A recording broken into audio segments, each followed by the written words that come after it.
All right, welcome folks. Doing the obligatory pop out the chat so I can follow along. Playing some different gear today. Let's start with this Essex strat. Drittel, how are you, mate? A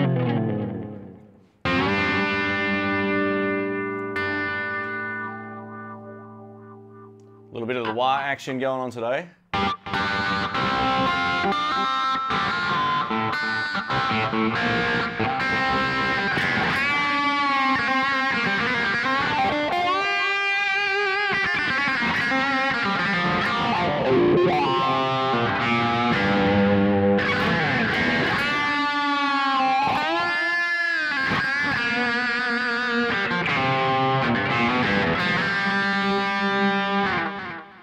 Let us know if the sound's all good. All right, looks like we're live here. Cheddar, welcome, mate. I think my my live updates on how many people are here is a little bit behind, so bear with me for one sec.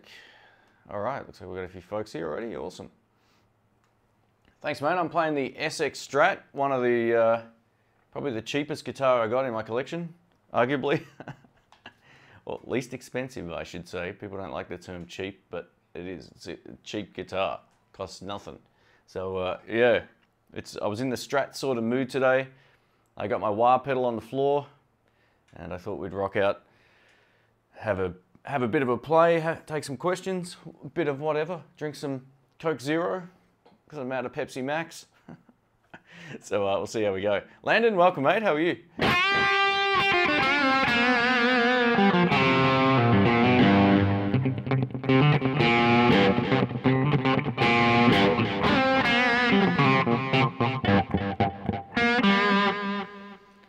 All right. Hope you're all having a good week. It's Wednesday here and it's going to be a stinking hot day today. So we'll go for a little bit until it gets up to about 34 degrees Celsius and then I'll hit the beach. All right, so today I'm plugged into the Kemper. I'm not using the little practice amp. I thought I'd give that a go, but I'm using the Joyo Jackman profile I made using the Royal Flush pedal.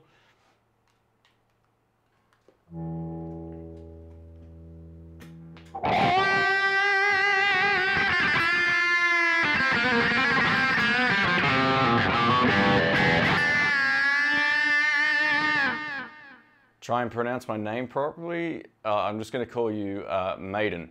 Nice and easy. Amanda, welcome. How you doing? Newly appointed mod. So look out, folks. She'll ban people on site. No, I'm just kidding. We got Chris from the UK. Welcome, mate. Surferby, how you doing? From Boston. We've got. Oh man, yeah, I know. Yeah, bloody poor people in Canada. I feel sorry for you right now.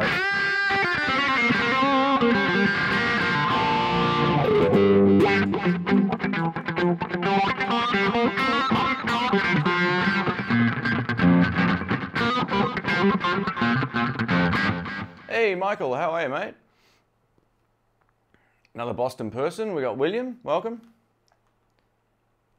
Full stream ahead. Live from Chicago. Awesome stuff. I got to get back to Chicago at some point. I got to find out what's going on. I got to get a small surgery done at some point this year. I just found out yesterday, so my travel plans might be on hold until I work out what's going on with that. But Chicago is high on my list of places to get back to, and I want to play over there again. Last time I was there, which was a long time ago, I got to play with Sammy Fender. And he's great. That video is still online. If you want to see me with really long hair, type in Sammy Fender. And one of my videos will pop up from like 2008. It's pretty cool. I was playing pretty well that night too. I was really, really inspired to play the blues that night. It was great.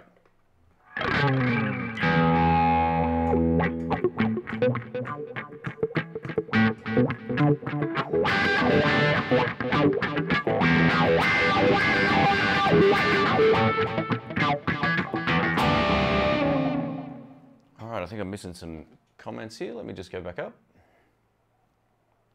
Mike from Michigan, he says, glad to be here. Michigan's cold. Don't tease us with your beach thing. I might do a live stream from the walking in the water later. I'll do that just to, that'd be kind of fun. Turn your vocals up. All right, cool. All right, here we go. I don't want it to clip either, right? So if the guitar's too loud, I just don't want any distortion on my voice. So hopefully that's a bit better. I'm a little bit husky in the throat today too. I don't know what's going on. Last few days actually. Ed, welcome mate, how are you? We got our Bearded Blues dude, welcome. See, when you change your name, I can't remember what your previous name was, but terrible with that stuff. All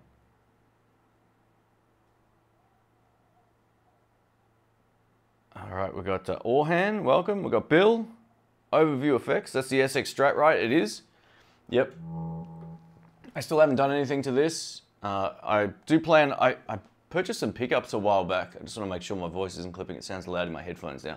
All right, sounds all right. That I want to put in this just to do a video for, that I picked up cheap. I want to see if they're any good.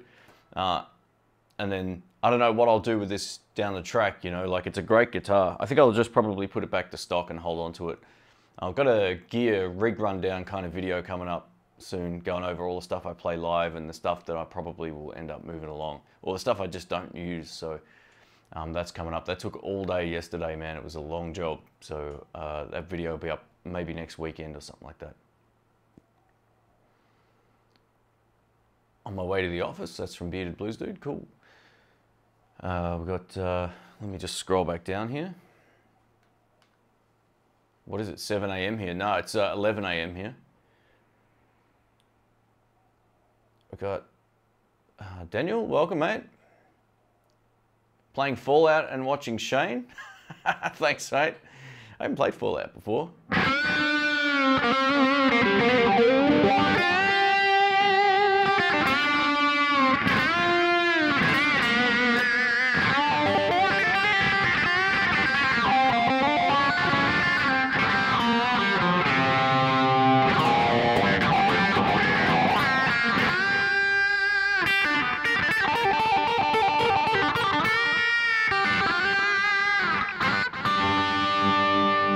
You gotta get the tone right. It's like the 1.5 position. And I've actually got one on the floor. I'm using my my GCB 95F.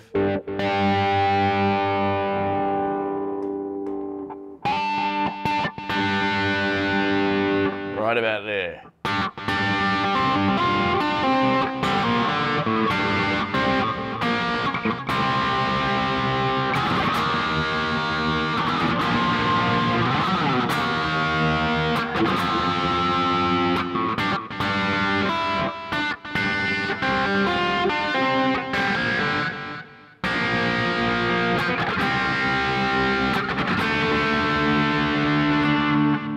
What a song, man. That riff has got to be one of my favorites of all time.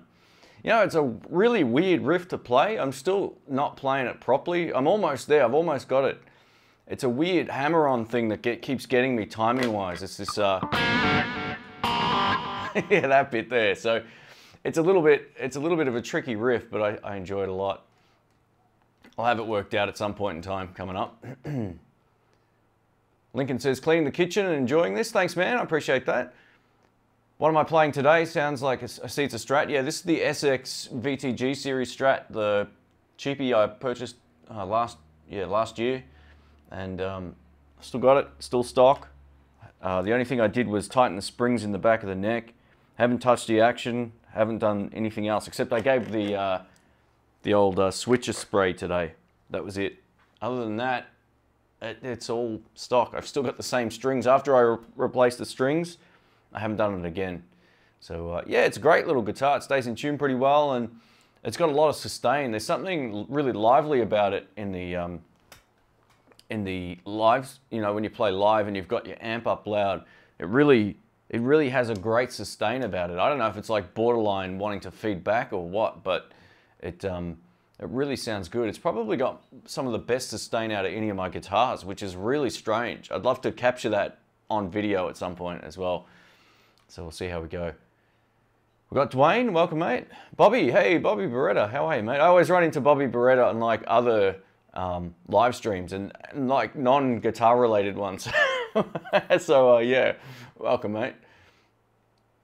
Pork Chop, how you doing? We've got,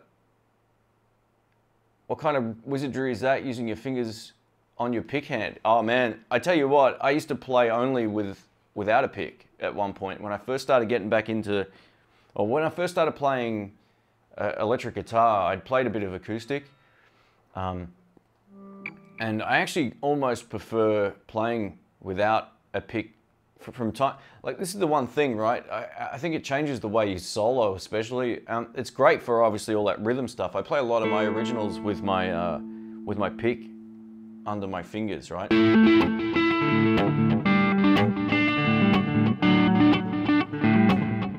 That sort of thing.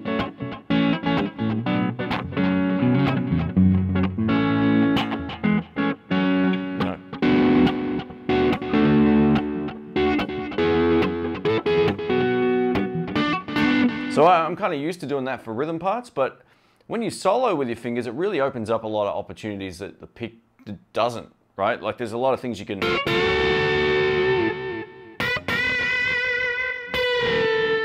You can hit double stops and bend notes down while still holding onto notes, and that's a lot harder with the pick. Sure, you can go like... There's sort of an attack you don't get. You know, you can really, you know, get under the string and do a really...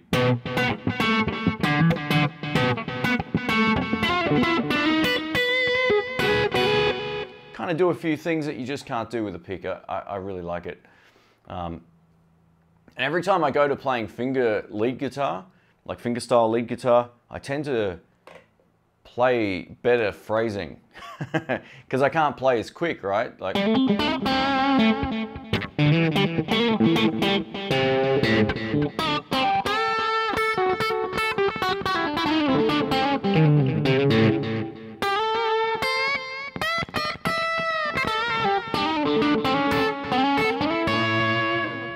It's just a different approach. It's kind of fun.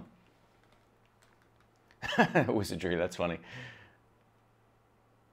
Todd, aka Soda Pop, welcome, mate. Speaking of Soda Pop, Todd, this one's for you, mate. Actually, this goes out to everybody who has an addiction like I do with caffeine. Not a bad addiction, by the way, but cheers, folks. I'm out of Pepsi Max. It's a sad day.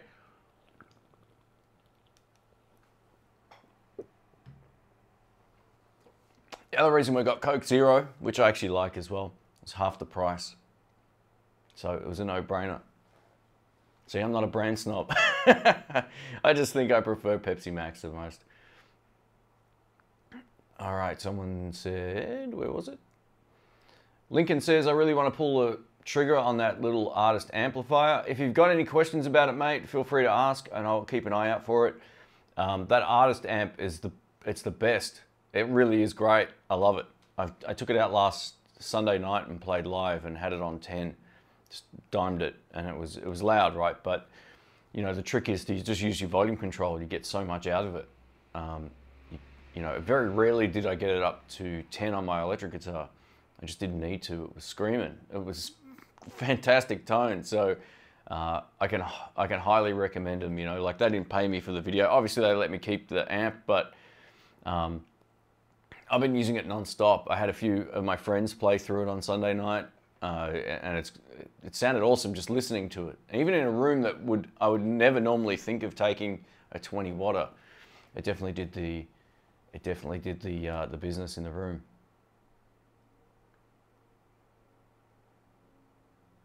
Ed Dana says, dude, you're in my premiere of the Blues Challenge at 8:30. Oh, okay. I don't know what that is. I'll have to have a look. I've been a bit out of the loop with a lot of the YouTube channels last few weeks. I've been kind of busy with a few other things.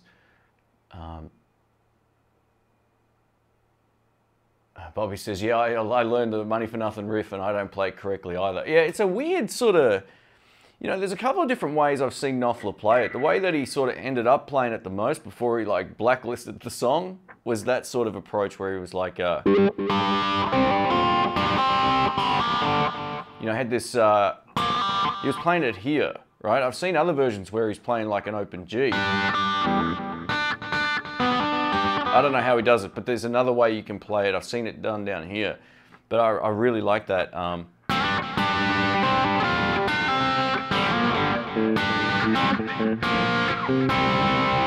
It's just a great riff, man. I really dig it. There's a live version on an album called On the Night. That is so good. I've listened to that like 500 times in the last 12 months. I love it. Oh, Cheddar, what are you doing, man? Far out. I got it. Pepsi Max Fund, even though I like Coke Zero better. Mate, you don't have to do that. Thank you so much. All right, next live stream, I promise you there'll be I'll bring a few Pepsi Maxes out. I'll tell you what, mate, I'll send one to you from Amazon just as a thank you. That's cool. All right, I was pretty far up the chat here, so I scrolled right down to see that. Thanks, Cheddar, I appreciate that, mate. And you're in the Fender Club now too, I see. You got a Fender Champ, I think. That's pretty cool. Pepsi Max is sweeter here in Canada than Coke Zero. Yeah, I haven't had one in Canada before. That might be something I need to try. Just fly all the way there to have. See, Pepsi Max in the US isn't as nice, no offense, as it is here in Australia. It's like it's a different mix. I swear it's complete. I don't know if it's just the water that's different, but there's a clear difference between them. I also feel that way about Coke Zero. It tastes different here than it does. Because you get on the planes sometimes when you travel and you're like, oh, this tastes weird, and you look at the can. No kidding, I've done this before.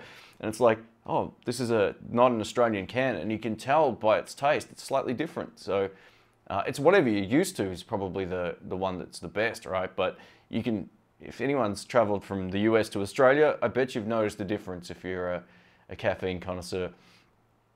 Anyway, that's enough of that. Oh, Matty K. Fine, a tenner for the... Oh, man, far out. Guys, you don't have to do that. Thank you. Thanks, Matty. You and Cheddar, mate. I don't know what to say. Thanks a lot, guys. I'll put it into my my rehabilitation fund. I'm going to be off my feet for a little while coming up. I found out I got to get my knee surgery in the next few months. It's nothing serious, thankfully, but it's going to be... it's just going to suck. But I'm glad I'm getting it done because it needs to happen now. It's getting worse and worse. So for those who follow me on Instagram, thanks for all your messages too, but it's nothing too serious, which is good. Someone said before, Ken says, I bought a PV Bandit 112 Redline because of you. Awesome stuff, mate. They're great amps. I've still got mine behind me right here. To be honest, I haven't used it a whole lot outside of the house lately, only because I've been using that little artist amplifier. But there's times and a place for a PV Bandit, man. I tell you what, I said this in this rig rundown I got coming up, that I really feel like the Bandit is the best mix of the Fender and the Marshall put together. You can use it clean with pedals, or you can just plug in and play. They're a really great amp. If you ever want to upgrade the sound, chuck a Texas Heat in there, mate. It'll blow you away how much of a difference there is in the tone.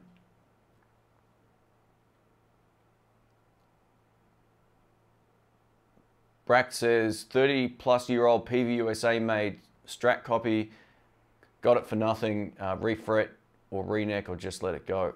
It just depends on what kind of condition it's in. They're great guitars, actually. I ended up one time I was in San Francisco and I was allowed to stay with a friend of mine for a couple of weeks, and I ended up buying him a PV electric guitar. It was made in the US, and the quality of them is great, man. Like, they're really good. Got it used from Guitar Center for next to nothing, and oh, not next to nothing, it was a couple of $100, but it was for what you're paying for them. They're really good. It just needed an action adjustment, and that was it. So yeah, they're good guitars. Look, I mean, when you say refret, if it needs a refret, then, you know, get it done. I don't think, the only time you would want to replace the neck on a guitar is if you're not happy with the shape of it. And then you've basically essentially got new frets as well, right? So everything goes. So yeah, just got to weigh up how you feel about the neck feel and all that kind of stuff. But if you change the neck and you can't find one like it, then it might sort of take away from, you know, it saying PV if that's important to you as well. picked up that Harley Benton I asked you about a couple of weeks ago. I couldn't be happier with the TE70. Oh, awesome stuff. Thanks for the reviews. That's from JLWBMX92. Cool, man. Yeah, they're great. I actually got mine behind me right here. I thought I might break it out today as well. Tuesday night treat. G'day, Shane. How are you all? Oh, that's from Matty K. See, I scrolled back up here just to sort of see how what I'd missed here. Friend of mine is selling the Mojo Tone Fender Tweed Deluxe clone for $750. Anyone have a clone? I'm very tempted. In terms of the clones, I haven't tried that particular one, but I've tried the Seriatone clones. I'm not convinced they're as good. I don't know what it is. Maybe it's just some of them sound great and some don't. I don't know. If it sounds good, go for it. If it doesn't sound good, don't. I wouldn't buy it without trying it out. Depending on like $750, it's a bit of cash, right? So I don't know. Let me scroll back down here. I'm just going to get caught up with the stream. Surfer B says, your studio is motivating me to do something with my little space. That's cool. So all I do, I go to an office supply shop here and go to Google Images, and I find all the posters that I like, and I have them printed for $1.15 each. So that's the way I went about giving the room a little bit of mojo. I'm actually kind of getting a little bit over it, to be honest. I walk in, I'm like, man, there's posters everywhere, and I've also got posters on this wall now. I'm thinking of changing it up pretty soon. I'm thinking of shifting the entire view to the corner of the room and having like, you know, like a, what is that, a 90 degree, 45 degree angle? What is it, 90? Yeah, 90 degree angle sort of behind me. And then I want to put up photos of things and places I've been to, frame them, you know, and obviously hang them properly.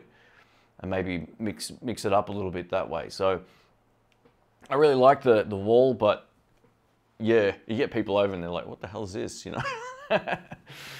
So yeah, it's kind of funny. But yeah, it's good fun. You can get whatever posters you want made, and you know, these are things you just can't buy anywhere. You know, like these are maybe like Muddy, you know, they don't sell Muddy Waters Antone's posters from that place in Austin, Texas, for example. Let me scroll down here. Play the Beavis and Butthead theme. I don't even know if I know that off the top of my head. I know King of the Hill.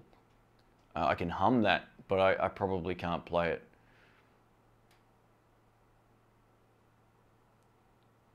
What's the theme song to that? I'll have to have another listen. Cheddar says, yeah, I'm loving the Fender Champ. Sounds amazing. Small amps can be killer. Yeah, totally. You just wind it up and use your volume control. Hutch, how are you, mate?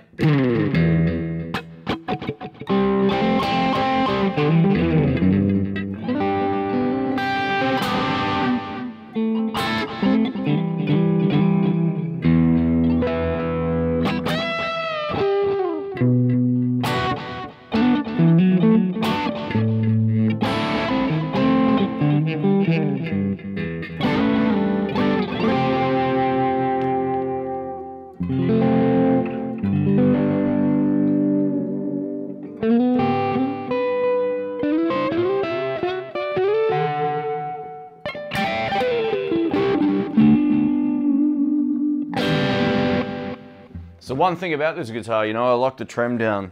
On my Strat, if I use the tremolo arm, even with it locked, and I say locked just with the springs, I didn't put any piece of wood behind there to block it off that way, but I locked it off with the springs, and using the tremolo arm is still smoother. I have to push pretty hard, but I like that. I don't like the trem to move when I play at all. This one feels a bit different. I don't know what it is. It just, it's sort of, you got to push a bit harder before, the tension's different, even though it's set up pretty much exactly the same. It comes back faster. It's hard to explain. Anyway, it doesn't matter. Murdoch, thanks, mate.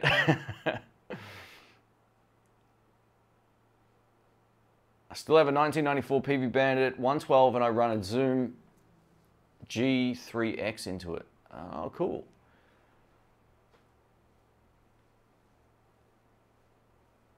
I like to deck the trem.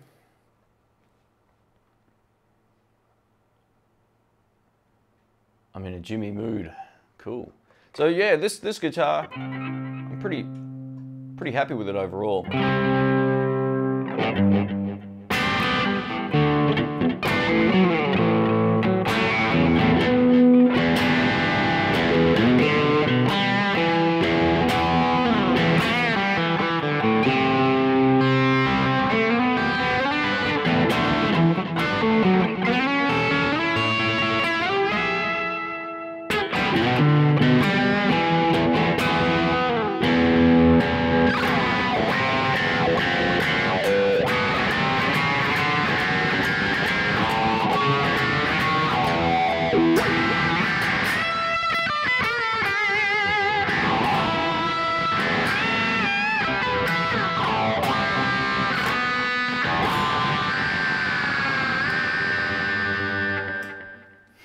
Sorry about that. So for those wondering what tone I'm playing through, I'm using the Kemper today, but I profiled the Joyo Jackman amplifier, which is that little small red amp that I've got, through the Marshall 2x12 and on the clean channel. And in the clean channel, I had the Royal Flush dual overdrive pedal. So that's what you're hearing. Plus some delay, thanks to the Kemper.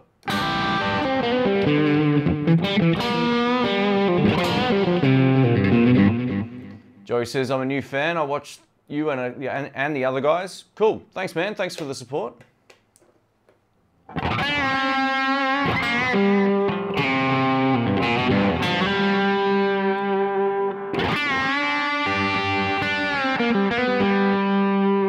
For those who saw the podcast I just posted yesterday, was it yesterday? Let us kind of know what you think of that whole EHX thing, whether or not it's, you know, obviously it's justified because they stole this, Miller basically stole the software, but I wonder whether or not you think also that there should be some sort of rules about just blatantly copying pedals, and maybe let me know why there isn't a rule on that. I know it's something to do with you can't patent a circuit, but you think you'd be able to patent a product, right? I don't know. I think it's odd that obviously there's a lot of software laws, but I found that kind of interesting. If you haven't seen it, go check it out. I'll leave a link somewhere after the fact here. Hey Shane, have you ever considered changing your picking technique, holding the pick with your thumb and index finger so you can hybrid pick with the remaining fingers? Look, I've tried doing that before, man, like playing like this. But it just doesn't feel right, like having the pick this way. I don't hold the pick right at all, and I know that, like most people hold it that way. And the other thing I don't do is use the point. I never use the point of the pick. I always use the round side, and I always have. I feel like it gives me better attack. So I literally hold the pick kind of like this, right? And that's kind of how I play. I have it sort of angled in. It's probably not too bad to be playing like that, but yeah, no, I don't think I'll ever change my technique, because the thing is now, if I ever want to just pick, right, I can do that without the pick, right? So for me, playing with a pick isn't of any, I don't think it's going to be too advantageous for me to try to learn how to do that all new now when I can just sort of...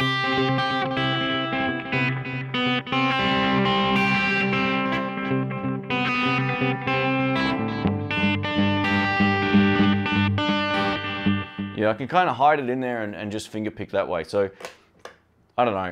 It's just...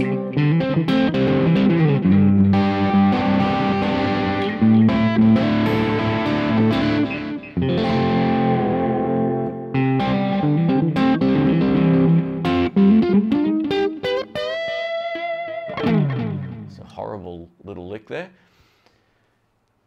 Ed Dana says, where do I find the podcast? Just go back one video on my channel. It should be there. There's a playlist on the homepage called In the Blues Podcast. Or just type in the ITB podcast. It should come up. ITB podcast, yeah. In the Blues podcast. It's on iTunes too, folks. If you're into podcasts, you want to listen for free or whatever, just go to whatever you use to listen to podcasts, whether it's iTunes or something else, and just punch it in the Blues, it'll come up. Now on iTunes, it goes up about two days after YouTube. I sort of prioritize YouTube, and then the audio from that will go onto iTunes at a later date. INTHEBLUESpodcast.com has it. You can listen there for free too. You just click play on the most recent episode. Joey says, best community, right, guys and gals? Thanks, man. Yeah, I'm pretty lucky, you know, with everyone who comes over to the channel and comments and all that kind of stuff. I mean, sure, I get a small percentage of sort of comments I wish I didn't get, but that's just the way that it goes. There's nothing you can do about that. People sometimes are having a bad day, I guess, but yeah, no, it's a great community. So thanks, Jamal. He says, welcome, mate. He says, only 26 thumbs up. Hit the thumbs up. Cheers, man. So how many people are here right now? Actually, let me have a look. I haven't checked the 112. Far out. All right, awesome stuff.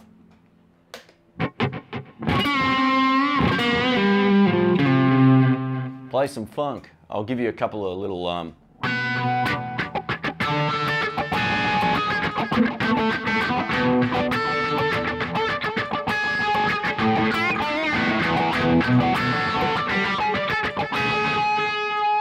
just going to turn my volume down so it cleans up a little bit more.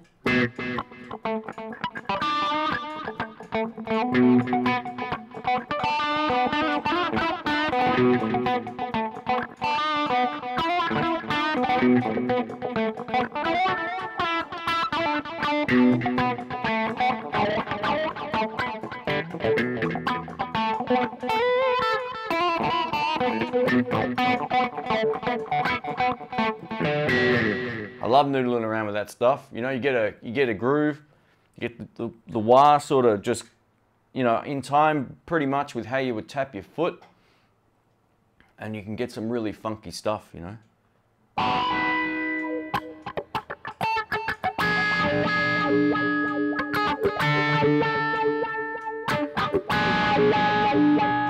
Good trick to playing sort of funky riffs on a wah pedal is to play less, you know, like that sounds pretty boring without the wah, right? Listen. You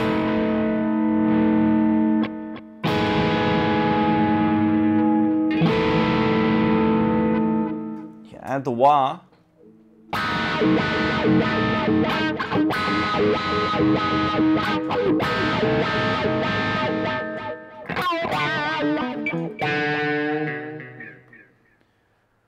Am I still practicing slide? Not a lot. I pick it up from time to time. I was almost tempted to break it out at the last gig, but then I came to my senses and thought, I'm probably gonna butcher the song. So it's a weird thing, you know, like I can appreciate how good slide sounds, but I don't hear it in my head, which is the hard part. You know, I can hear a lot of what I'm playing in my head, either before or while I'm doing it. But on a slide, I can't quite connect those dots, and that's the hard part. That's going to take time. Some people are just good at it, man. I don't know. Do I know any amps that work with Bluetooth headphones? No. Nah, they're usually hardwired ones, because usually most of those kind of amps have Bluetooth connectivity to them, like from your phone. So yeah, I'm not too sure. Sam says he's just building a strat from scratch. Cool stuff. Stop No Names, welcome, mate. Oh, see you later. All right, have a good one. Thanks for hanging out.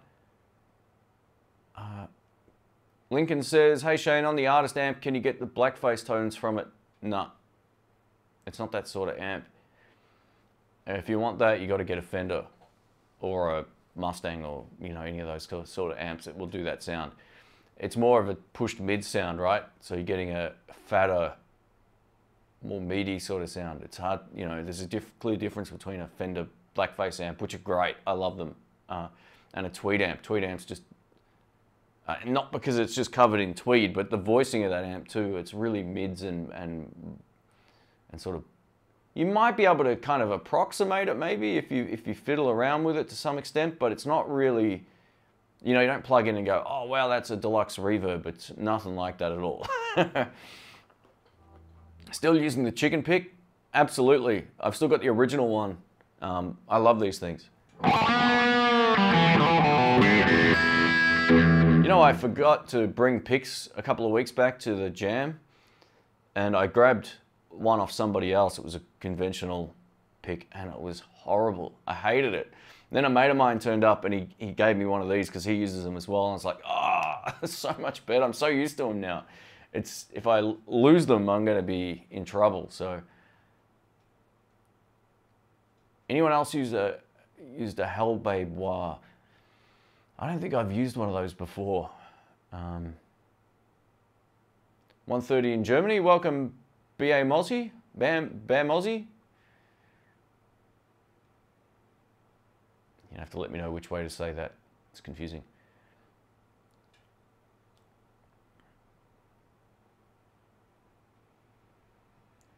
We got, is it Dan Gray? Is that the secret term for Yagnad?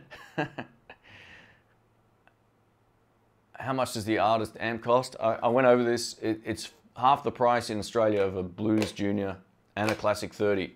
So they're $500, $499. And that's Australian dollars, right? So I know in the US, Blues Juniors are probably not much more than that, but this would be way cheaper over there just based on the dollar conversion. So keep that in mind. But yeah, in Australia, they're $499. Blues Junior's $1,000. Like you'd be hard pressed to find one for less than 999 bucks. And then you've got the different versions of them where you'll get a different speaker, it'll go up in price, or the color of the Tolex is different. This is a much better amp. It kills a Blues Junior. It's not even close. I like Blues Juniors. I've owned 2 of them. So yeah, I know I say that through experience. I don't say that to belittle anyone who owns a Blues Junior. I'm just talking from a live user perspective as opposed to, if you're playing at home, it doesn't matter, right? But if you want something louder, these amps are plenty loud. We need a Vox in our lives. I used to only play Vox amps at one point. Let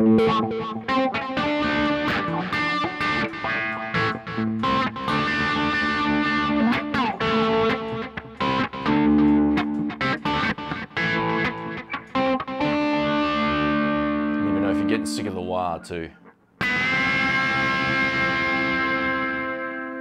Thought I'd mix it up today.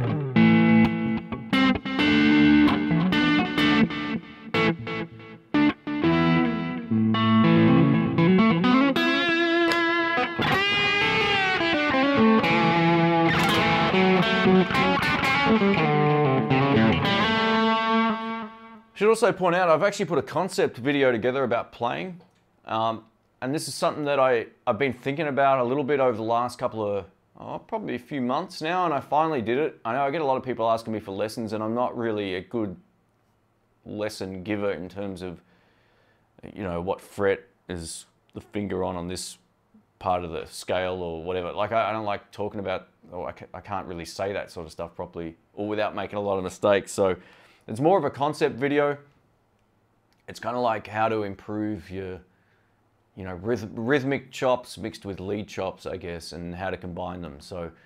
it's one of those things that I've had a lot of requests for these kind of videos as well over ages, and I've kind of bumped them back because I don't necessarily always understand the best way to explain things, but hopefully this video is helpful. I think it's pretty, it should go over pretty well, hopefully.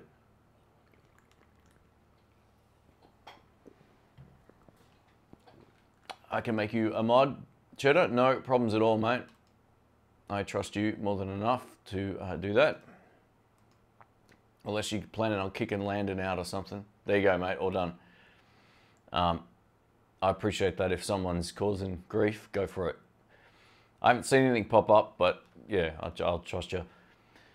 No personal attacks, that's the only rule, either towards myself or anyone else in the chat.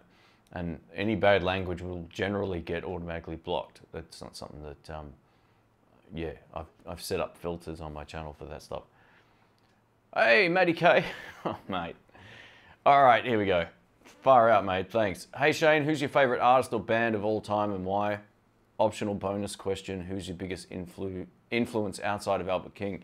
So I'll answer that first. I think my biggest influence is Eric Clapton outside of Albert King. I think he's probably was the biggest influence, even more so than Albert. I like Albert's blues playing probably the most. It's just full of great attack and execution. It sounds simple, but when you really try to do it, it isn't simple. So Albert was like, you know, he had the feel, he had the attitude, and he was doing something completely different.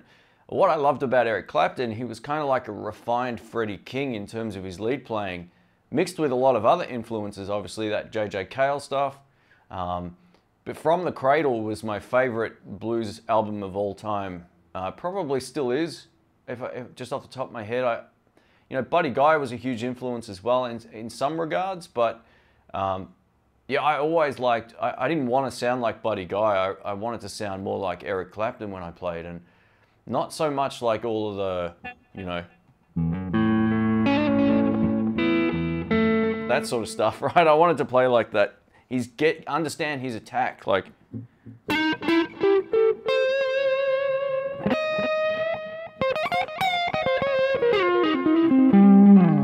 So getting the feel and the vibrato down and those. You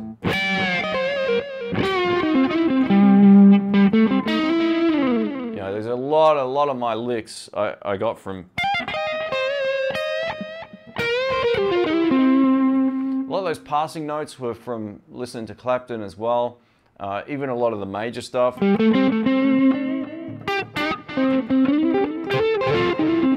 Over the years, I've kind of like, oh, is that clipped? Sorry about that, guys.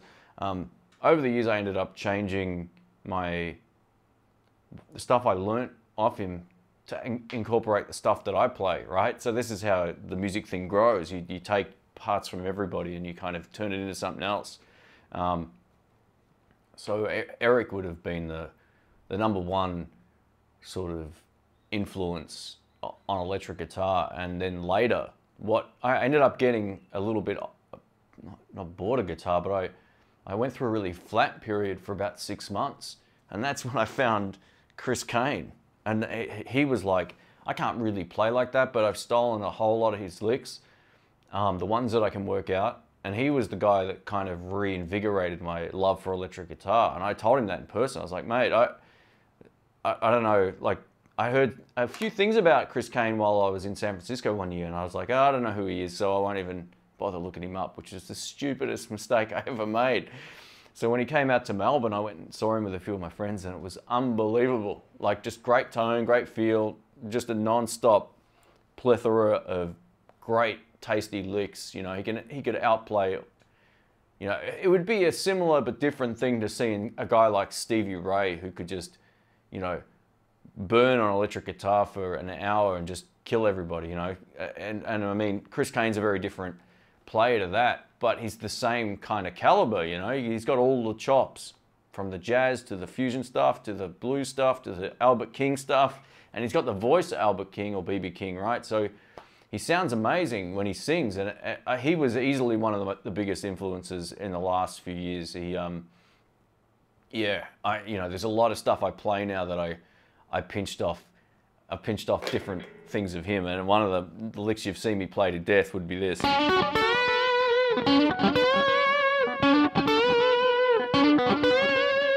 And then there's those, they're all kind of Chris Kane licks, and some of the major ones I play as well, influenced heavily by Chris Kane. So yeah, Eric. So who's my favorite artist? Who's my favorite band of all time? You know, it's different in different genres for me as well. Like, it's not really, you know, I go through phases where I'll only listen to someone or a different band. Like, I love Mofro is one of my favorite bands of all time. And it's a band that not a lot of people know. So look up JJ Grey and Mofro, you'll find it. It's just a great band, you know. And, oh, there's so many, like in heavier music I love White Zombie and Rob Zombie, right? Which might confuse some people too. I love funky stuff as well, James Brown. It's too hard for me to really pick a favorite artist of all time, but I would say Eric back in the day was easily high on that list.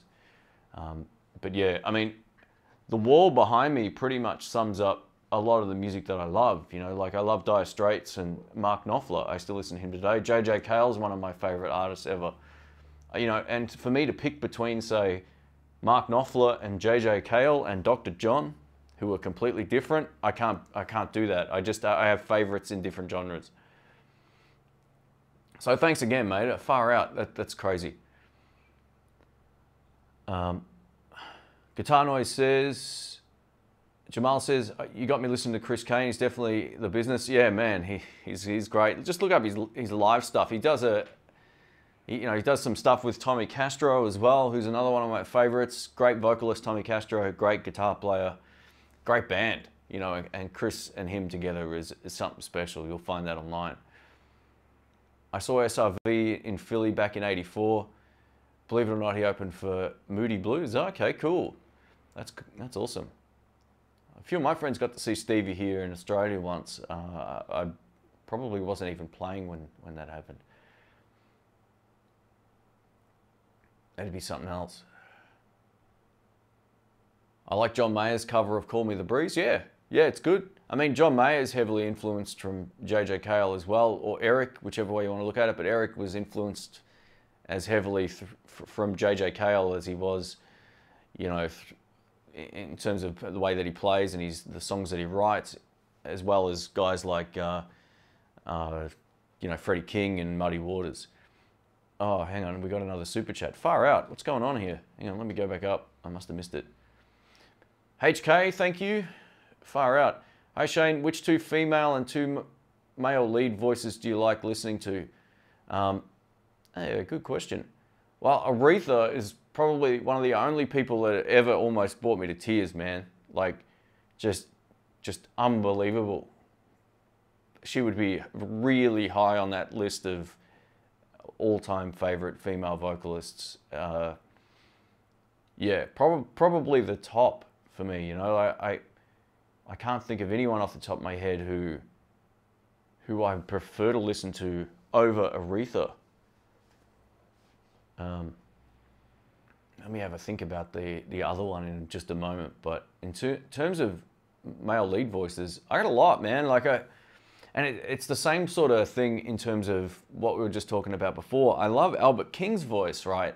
He might not have the best diction in the world, but it works so great for blues. It just sounds unreal. So, and he's got such great vibrato in his voice. I mean, Freddie King is one of the greatest singers in blues of all time as well. Huge vocal. You know, one of the vocals I reckon is underrated is Tommy Castro. You know, as a blues soul kind of guy, he's unbelievable. I'll take him or Robert Cray over listening to Stevie Ray in terms of singing. You know, Chris Kane's definitely one of my favorite male vocalists. This is another question I'd have a hard time really giving you definitive answers to. And then I really love Mark Knopfler's voice. You know, he's not what I would consider a great singer in the conventional sense, but I couldn't imagine anyone else singing his songs. You know, he did an album with Emmylou Harris, I think her name is, and that's a great album too. I think one of my favorite singers, at least right now, would be JJ Gray. Look up a song called Brighter Days or This River. Actually, look up a song called This River by JJ Gray on YouTube. You can do it now and have a listen to it if you want. I don't mind, it's worth it. And when he really gets going, it's epic. So yeah, it depends on the type of music I'm listening to. And then, you know, there's other favorites I've got in other styles of music too, like you know, stuff like Metallica's. You couldn't almost imagine anyone else singing those songs either, right? So that Hetfield vocal is pretty cool. So yeah, sorry I couldn't give you just two, but it just depends on the mood of what I'm listening to, and I try to enjoy like the overall experience too, the musicality, if there's melody in there, but also, and I don't listen to it with that intention, but I think some of my favorite things to listen to aren't necessarily like the greatest at this or that. It's just a combination of really great things going on. So thanks again, HK. I appreciate that, mate. Old Guy's Guitar Vlog says, saw EC on his From the Cradle tour. Incredible. That would have been awesome. Jimmie Vaughan opened. Oh, cool.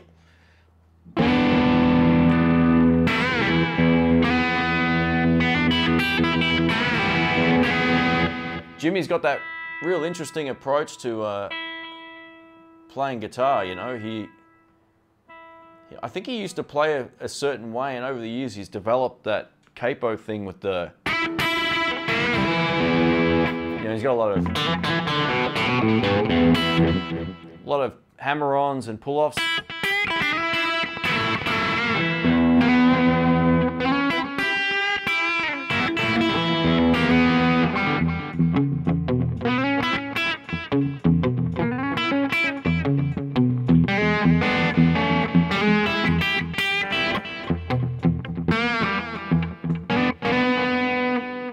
Something like that anyway. I've never really sort of nailed Jimmie Vaughan's kind of approach. I've never really tried to either, but I can appreciate his playing. I never really used to like it at all, but it grew on me over the years. All right, let me just scroll back down here. I'll just grab a quick drink here.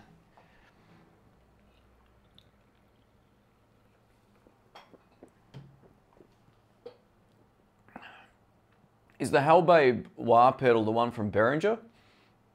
Is it the one with the optical mechanism in it as opposed to the conventional one?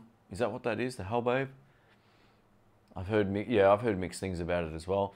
Riding with the King with B.B. King and Eric Clapton is a great album. Yeah, absolutely. One of my favorite songs to make sure I'm playing well to is on that album. It's called Days of Old. It's that fast shuffle. I think it's in C or D. Excuse me, and it's flying along, right? That's one of those songs that, you know, it's a bit like...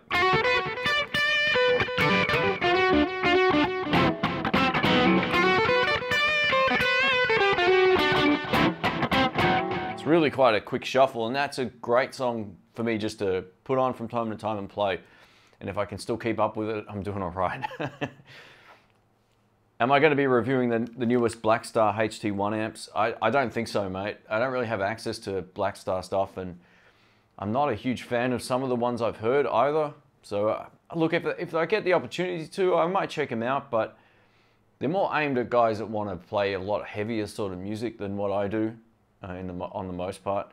Some of their little amps are pretty cool, but I don't know that particular HT1. If that's a 1 watt amp, that might actually be pretty interesting. I'm not too sure exactly what that is, but as of right now, I don't really know any stores that stock them that I could borrow them from, at least anyway. So, you know, I don't get sent everything I'd like to try, unfortunately. Yeah, Germ says he gets stuck on certain genres of music for a couple of weeks at a time. I'm exactly the same. That's exactly how I am as well. Best overdrive on an extreme budget? I would have to say, on an extreme budget, see if you can get your hands on a Delta Lab TO1. It's really good. Well, the Behringer BO800 is actually a great pedal as well. You know, it's made out of plastic, but if you're on a budget, it works. I used to gig with one of those and a Voodoo Lab Sparkle Drive pedal, which was about 8 times the price. So for 30 bucks, you're going to be pretty much sorted. I think the Delta Lab TO1 is a better pedal, build quality wise. They sound indistinguishable to each other if that's what you're looking for, that tube screamer type of sound. The BB King box. Yeah, this is a cool thing where, like, that's from Thrash Metal and Fun Riffs. BB King box is cool because it gets you out of playing minor pentatonic. And there's a lot about it that you can move around depending on where the chords are in blues. And that's one thing a lot of people don't really tell you about. You know, a lot of what I play is a mix of minor and major stuff. So you got your, say you're in A.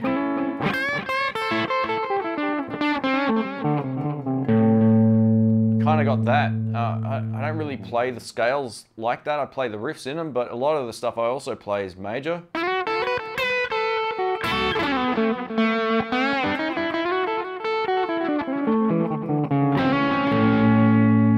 passing notes and minor combined, right? I look at it like A and F sharp is pretty much, all of those notes kind of work. And it's just about working out which ones not to hit and when to hit them.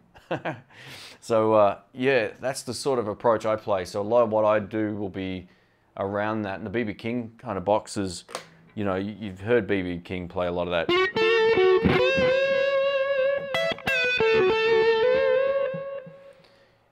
And that works over the A. So you're playing sort of over the 4. A lot of these tricks will work over the 1.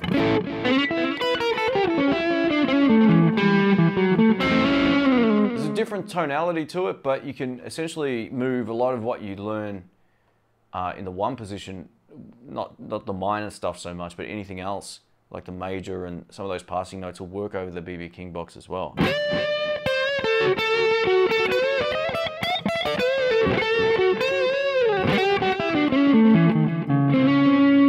It's just good for giving the ears a rest from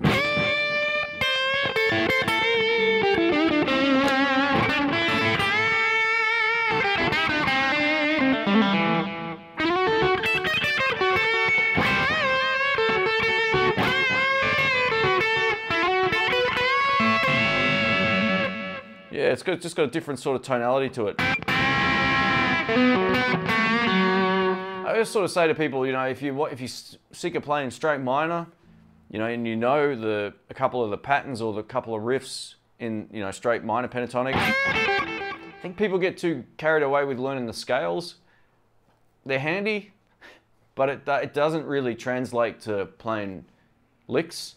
You got to hear the licks and learn the licks to understand, like, to tell your hand and brain what you want to hear. Playing scales won't teach you licks. Like, that's not going to really teach you how to go. Because a lot of that isn't really like, there's a lot of half-step bends. And that's not part of the scale, right? But it's part of the chord. So I always encourage people to learn licks once you know the fundamentals of where the scales are, and get away from playing scales. And learning all these complicated scales isn't really music. It's good if you want to play jazz, but if you're playing blues, it's not really required, you know. To some extent, it's good to have knowledge of where the scales sit and in relation to where you're playing at that particular moment, but you never really see good blues guys running scales. You hear them playing like melodic riffs or lead parts that aren't just straight up scales. So yeah, I always sort of encourage people to learn to play licks over just playing scales. But if, like I was getting to my point, if you're bored of hearing, I'll give you 2 tips. You can kind of move everything back to F sharp.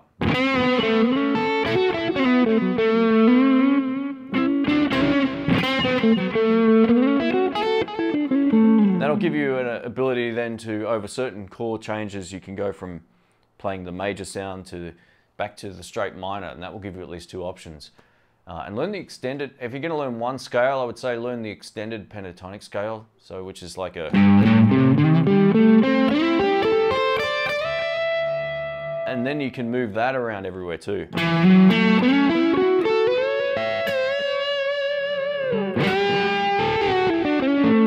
You'll find, like, once you learn the extended pentatonic, you can kind of play everywhere a lot easier. It's just a...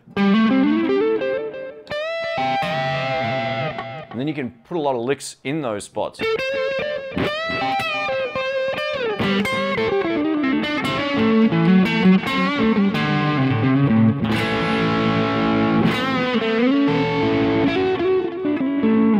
that's my 2 cents on that. Thanks, Todd. Thanks for hanging out, mate. I appreciate that. Favorite Robert Johnson song to play? Drifting. I play that a lot, but we do it funk style. I do it with a wah, normally like this.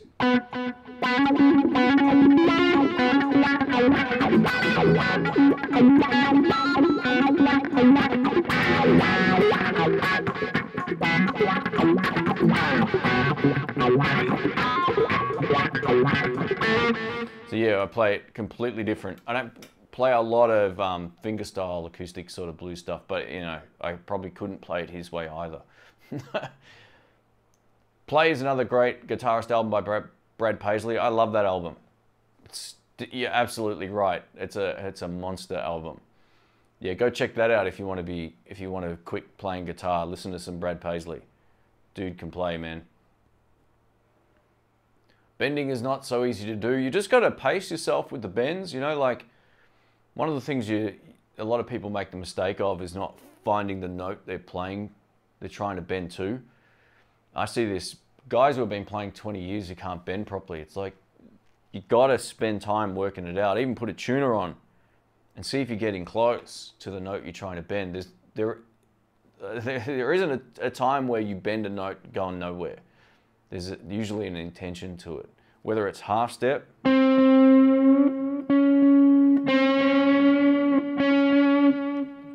wasn't quite right the first time, or that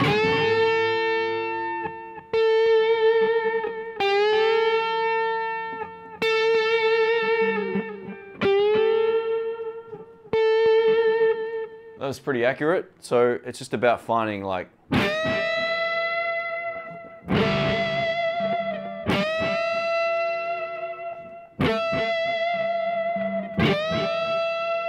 that's how I went about it. You got to just play bending. You just got to bend a lot and make sure you understand the tension in the note you're trying to hit.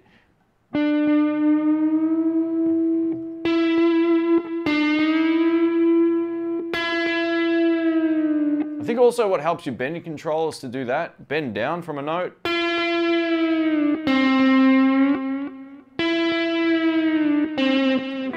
Just help you get the feeling of the strings, you know, sort of under your fingers. Scales of the map, licks of the journey, I guess. Yeah, there you go. Well said. That's from David. Can you change Rick's GT Mustang 200 speakers for Eminence Red, White and Blues and do a review? Probably not, mate. Nah, I don't think we'll be able to do that, unfortunately. I don't have two of them, and you know, when I changed the speaker out in the GT 100 and I put the Texas heat in there, it wasn't an upgrade. It will just make the amp. It didn't sort of help the amp. I thought it would just transform it, but it didn't really do anything. And the other reason we can't do it is there's a baffle that sits under the head. There's just this piece of material that they've sort of put in there, and changing to an Eminence speaker is awkward because it doesn't really fit in there, right? It's not the same. The Eminence speakers have a different kind of cone around the not the cone. They have a different kind of chassis, I guess is the word, that steel part that comes out. It's a different shape and they just don't fit properly, which is another reason why I don't think we'll be able to do that, unfortunately. But would I be interested in trying that? Absolutely. Let's change guitars here.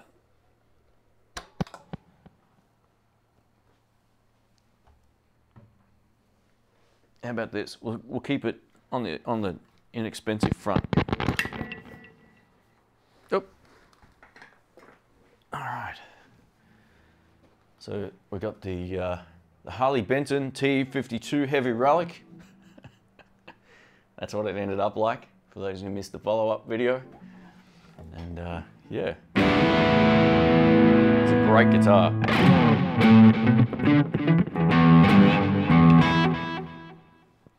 Scale suggests what notes to play, but they don't tell you how to play them. Yeah, that's another good way of looking at it, but scales also don't teach you all the notes you want to play either, right? This is the weird thing about it. Learning the pentatonic and only playing that is really limiting, and I wish I realized that sooner. You want to play, like, the way I look at it now is you want to play like say you're in A, you play the chord, and all of a sudden you realize, like, hang on, that note there isn't part of the scale, and it doesn't sound right if you're just playing a scale straight up. Like, you'd be like, the beginner would go, oh, that's not the right note, but it's part of that chord. So what does that tell you? It means it's in there and you can make it work.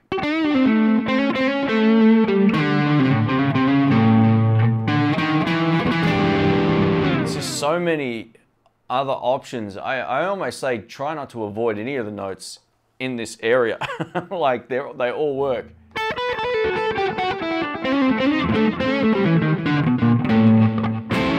Well, maybe not that second last note there, but yeah, you get the point.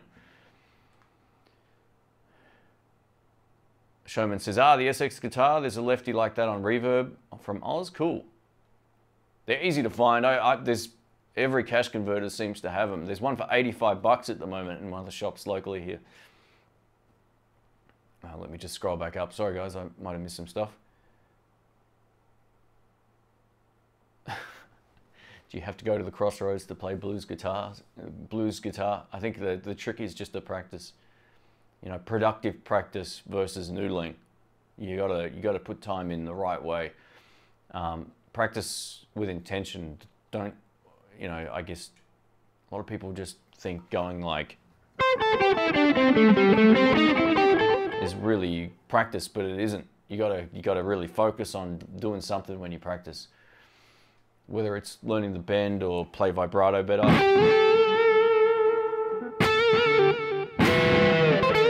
Put a backing track on and play and make sure you're in time. All that kind of stuff. 70s shaft version of drifting. Yeah.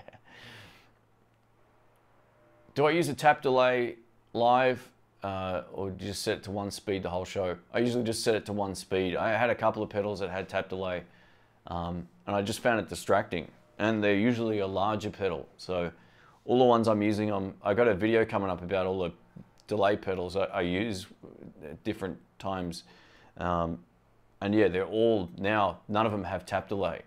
I used to be a huge fan of that, but they're physically larger most of the time, not all of the time, but the ones I'm using now, I just set and forget it. I just find that it's a quarter notes. I think I'd have it set to something like that. It works fine. Thanks, Joey. Thanks for hanging out, mate. I appreciate that. Brink, welcome, mate.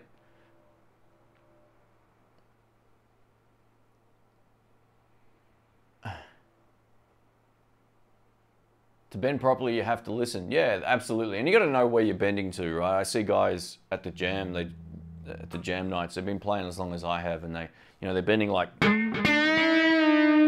can't even do it. It's like these micro tonal, maybe there. Just, it doesn't make sense. I see it all the time, like, and go, stop it. It's like, I can't even do it. Intentionally, at least, anyway. I won't bend perfectly every time, right? But I know what I'm trying to do. I don't just bend willy-nilly like that. You've got to come up with an intention of where you're bending. And that's why I put all these markers on the fretboard.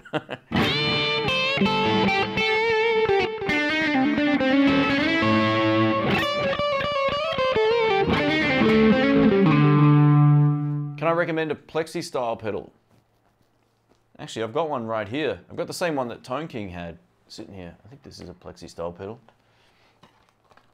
Only problem was it was damaged in shipping, so it's a bit marked up. But is this kind of what you're looking for? One of these guys, the PAL 800. I know Robert Baker loves these things too, so I'll try that. You know what? I'm not going to recommend that yet because I haven't actually plugged it in. But that would be one that oh, I dropped my mouse. Would be high on most people's list, although I haven't had a chance to use it. It depends sort of how much you want to spend on it as well. You know, like budget is a huge thing for a lot of people. I would say Crazy Tube Circuits make a couple of really good ones. They're a Greek company. They probably make some of the best pedals in Greece. Plexi, that's maybe like a JCM kind of pedal. Sorry, yeah, I might have given you the wrong information just there, but oh, I'll have to think about that. I don't know if I've had a chance to try too many Plexi. I don't know what that means. Oh, well, looks like I'm back on. I guess in terms of, you know, the double stop or two-note bend are really really good way of filling it out. You know, you can play a lot of single note stuff. Then when you got nowhere to go,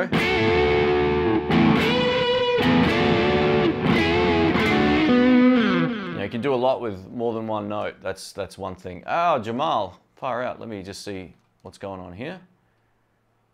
For the fly. Oh, jeez.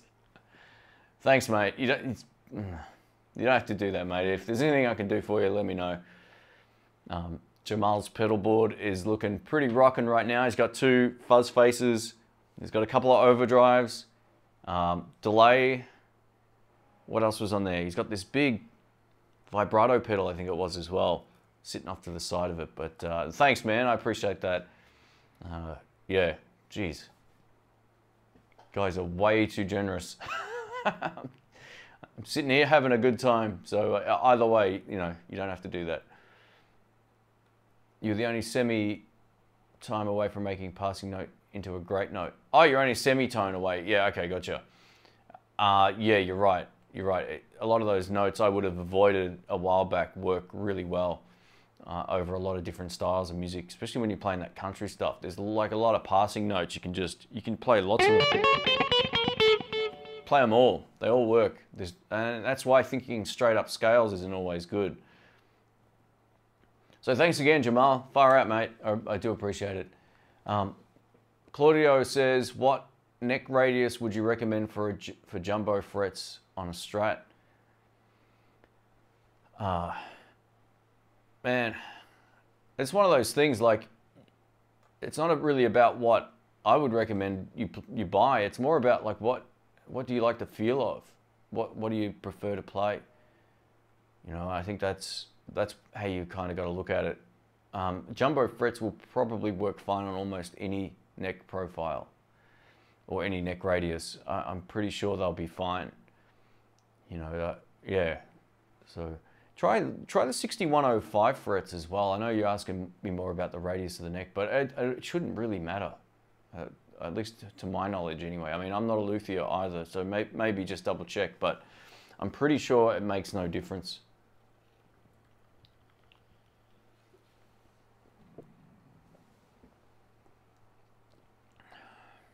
Oh, here we go. Cliff says, MI Audio Crunchbox and Plexi is Plexi goodness. That's one pedal I know of and have never tried. I think they're an Australian company, MI Audio, as well.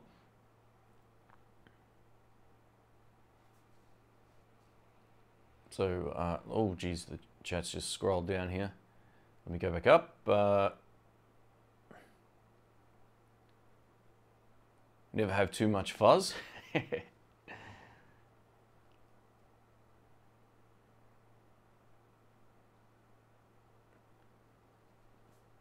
Yeah. Old Guy Guitars Vlog says, really great Plexi style pedals are all about that price. Yeah, so they're probably fairly expensive, eh? Yeah. I can't really think of any others off the top of my head. I've tried a lot of Marshall. See, this is the thing I'm getting confused at now, whether I've tried Plexi style pedals. I've tried a lot of them, a lot of Marshall in a box type pedals. But I think they're more hot rodded sort of Marshall sounds, not the Plexi. I tried one from this company called, I'm going to say Texas Harmonics, but I could be wrong, and that was a monster. But I think that's probably the hot rodded sort of Marshall tone. So I could be wrong. I might be just getting a bit confused.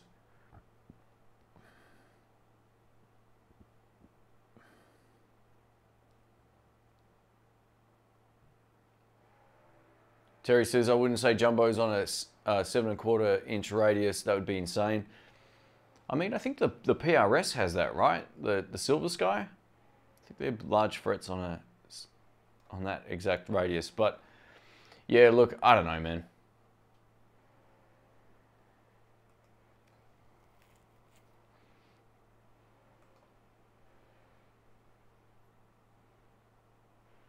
As long as you get back to the root note or the triad of the chord shape, you can play anything.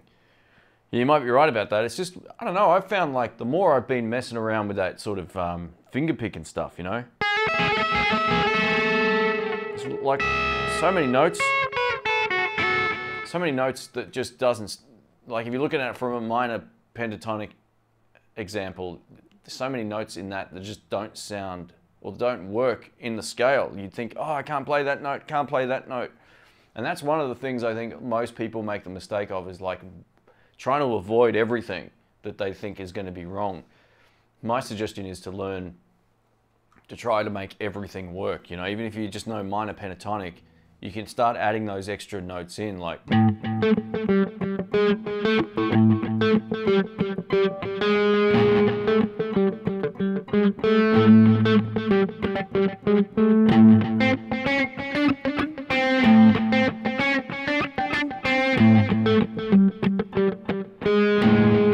And some of those don't sound great in the order I played them, but you get the idea. Like, just experiment around, get out of the. It pushes you to learn more, and I'm guilty of not doing that enough sometimes too. But you know, there's a lot. I've expanded my range of stuff over the last couple of years, mostly because I'm looking at the fretboard differently. I'm not looking at it just as a straight up and down kind of guitarist. Like, it's this scale, and then there's this one, and then there's this one. Like, I don't really look at it like that anymore. I look at it more as an extended scale across the neck, incorporating a lot of the notes that I would have usually avoided. And that's like that. That shouldn't work on paper, but it works.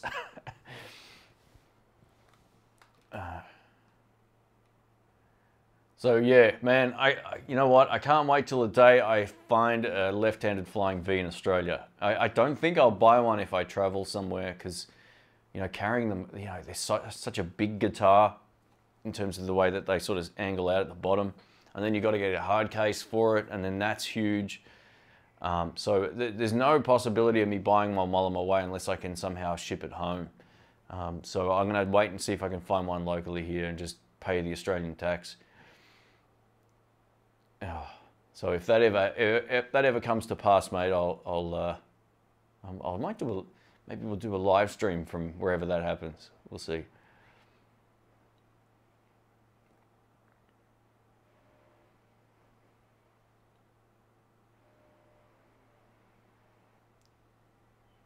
Let me scroll down. Hey, we got Mike from the Netherlands. Welcome, mate. Moore Red Truck is a gig worthy. You could probably get away with it playing it at gigs. I never took it out and played it live, but it's a pretty cool pedal.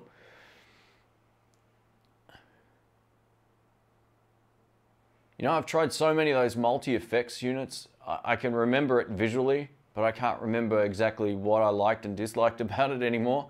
I think there was one effect I didn't like, and it might have been either the overdrive or the distortion. I could be wrong about that, but yeah, I'll have to go back and check. It's hard for me to keep like a mental log of all the pedals. I've been trying over the last sort of 12 months. I had quite a number of those come in.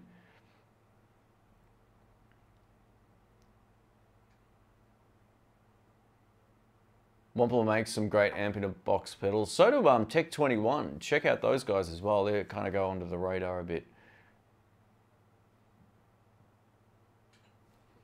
Let's get the wah fired up again.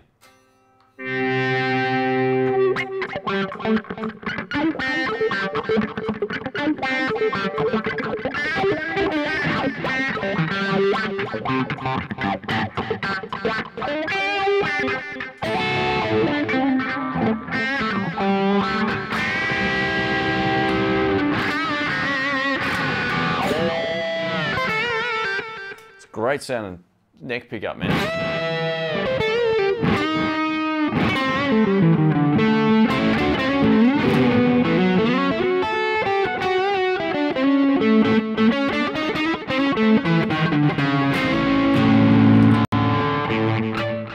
There's this 50 Essential Jazz Licks series that's up on YouTube as well.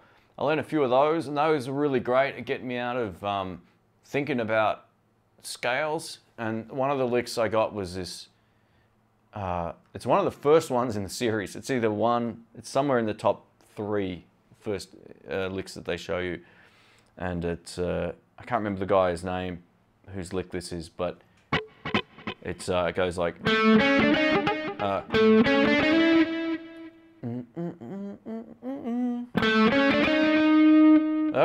I've forgotten it. Ah, I got it. It's this one.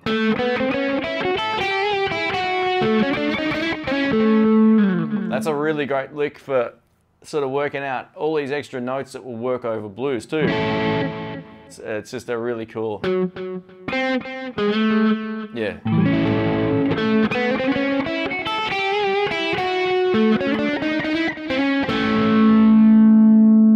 It's just that really helped me kind of understand, like, there's a lot going on there that I just didn't know learning minor.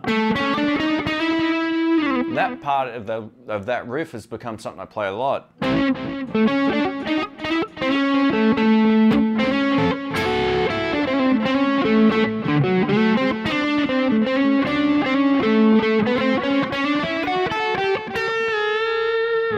you can kind of mess with stuff. It's kind of weird.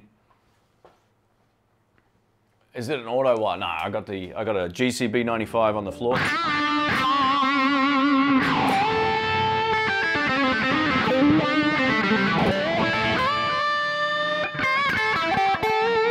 But you also got to learn the stuff that you like, right? And I think that's what it comes down to. If you don't like the sound of those licks with weird notes in them, you don't have to play them. For me, I didn't really like that sort of stuff when I first started playing. I just wanted to sort of,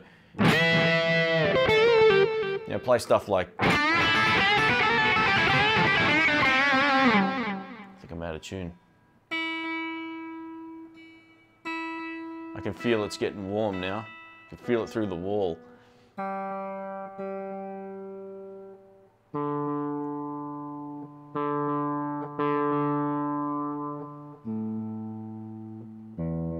right, it's pretty close.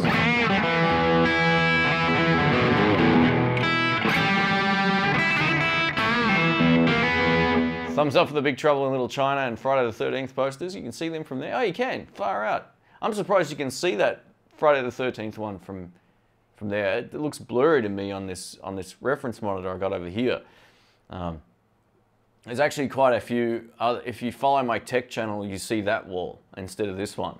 So this wall's covered in like some of my favorite movies of all time, horror, action, just a bit of, and weird ones. And some aren't my favorites, but the posters rocked.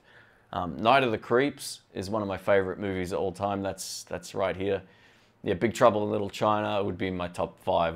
My top 5, I couldn't give you the best movie of all time. I got 5 I really love, and that's definitely one of them. So,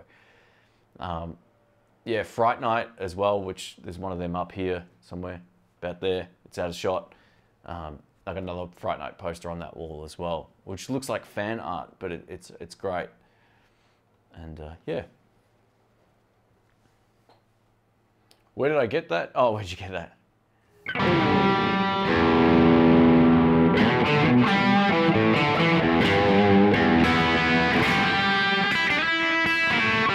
Where'd you get that? It's all in the reflexes.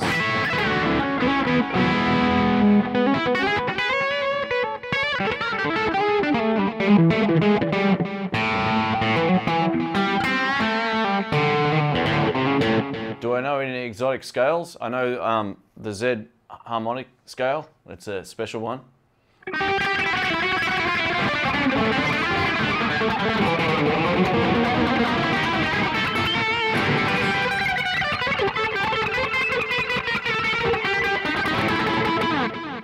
Took me a while to get that. I tell you what, I just can't play it twice.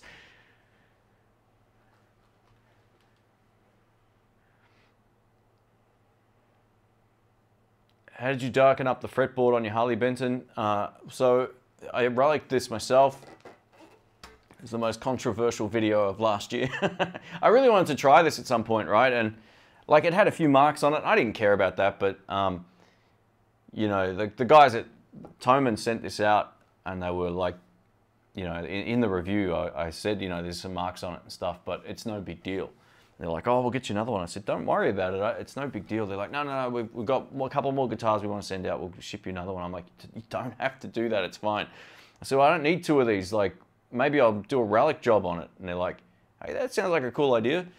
So, yeah, I ended up relicing the back. I did the neck, tried to. This was my first go at it, right? So it's not flawless or anything, but I took all the gloss off the body as much as I could, which killed me that day. I did a full video on this, it's on my channel. And yeah, so I used this stuff called marker's chalk or something. It's like a black powder. You don't want to inhale this stuff, right? So I wore a mask, and it's not toxic to touch, but you just don't want to inhale it. It's one of those kind of things. So yeah, I put some gloves on, and I took a little bit of it and smeared it on and wiped it off, and that was it. It was done. I used it on the back too, on this part here. A lot of people don't like the idea of relicing a guitar. I just wanted to do it. I just thought, why not? I've never done it. I wanted to see if I could get it done without any power tools, and I wouldn't recommend anyone doing it without power tools.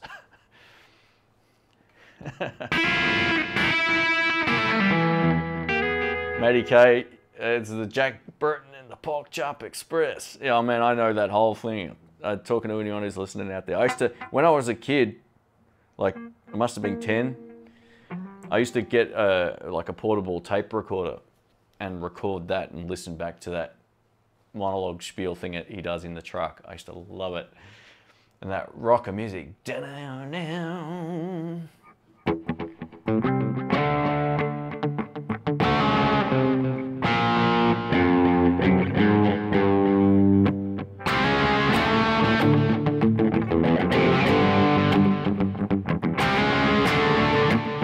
I'd have to hear it to get it, but I love that movie, man. It's just too cool.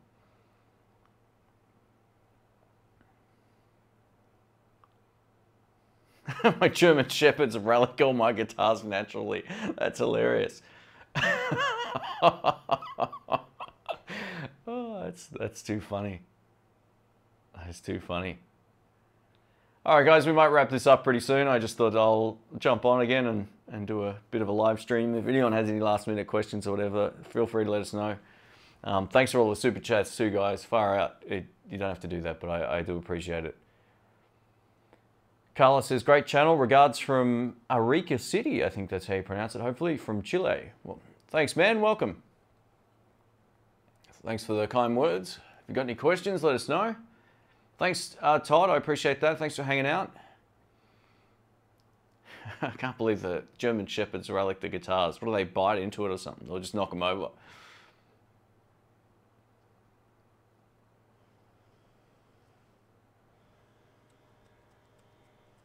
I had an SG Future for 9 months and have worn through the finish on the back of the neck in several places. Wow. Still suck, not the point. I had a Fender Highway 1 Stratocaster for, I should have kept that guitar. Yeah, that was cool. But it had this nitro finish and it wore out in no time at all. A year, same thing. Like I didn't go out of my way to do anything to it. I don't drop my guitars intentionally or anything like that, other than this one. And I'd literally worn through it here, and there was some scratch marks that had completely gone through the paint. And they were so thin. They were really nice guitars, but they only made them for about a year. They're really cool instruments.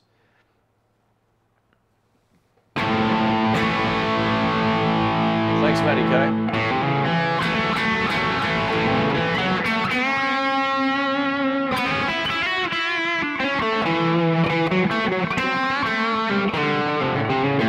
All right, Matty, sorry. Someone said, Guitar Hack is going live right now. Cool. All right, well, that sounds like a good time to wrap it up. We can, well, I'm going to go out and get some lunch soon, but I'll head over there for a bit as well. So we might wrap this one up, and yeah, thanks for hanging out. It's been a fun stream. I appreciate it. Hopefully you liked some of these sort of tones I got going on today. I like to mix it up on the live streams a little bit, break out the wah. I wonder if I can show you guys this, just to rub it into all the poor Canadians and Americans who are suffering in the debilitating cold that you've got at the moment. Let's see if this works. Hang on. I want to see if I can sort of show you a little bit about this. So there's my other wall, right? So lots of strange... Oh, my webcam's stuck. Hang on. You're going to get the weirdest view in the world. How's that? No, I don't live in a prison. That is blue sky up there somewhere. It's probably not showing very well on the webcam, but yeah, it's going to be a hot day, 34 degrees Celsius, and we're going to have a day that's coming up to 40, which is 110 or 112, something crazy like that. So yeah. All right, guys, thanks for hanging out. Thanks for being a part of the live stream. I'll try and do another one of these next week. We've got Guitar Search Saturday coming up this Saturday, and then coming up after that, I've got a rig and gear rundown the following weekend. That's just uploaded. It was a 8 gig file, crazy stuff. And there's a big spider. I wouldn't be surprised if you did see one. I do get a lot in this room, and I hate spiders, so thanks to that. All right, guys, rock on, have a good day, and we'll catch you on the next one. Thanks again, guys, and gals.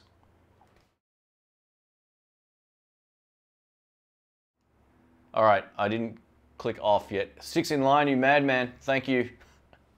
Postage to send your Kemper back. All right, I'll get that out to you, mate. Just, I'll chuck it in the mailbox. It might not get there, but we'll see. We'll see how it goes. All right, thanks, mate. You didn't have to do that. Far out. You're lucky. I almost hit.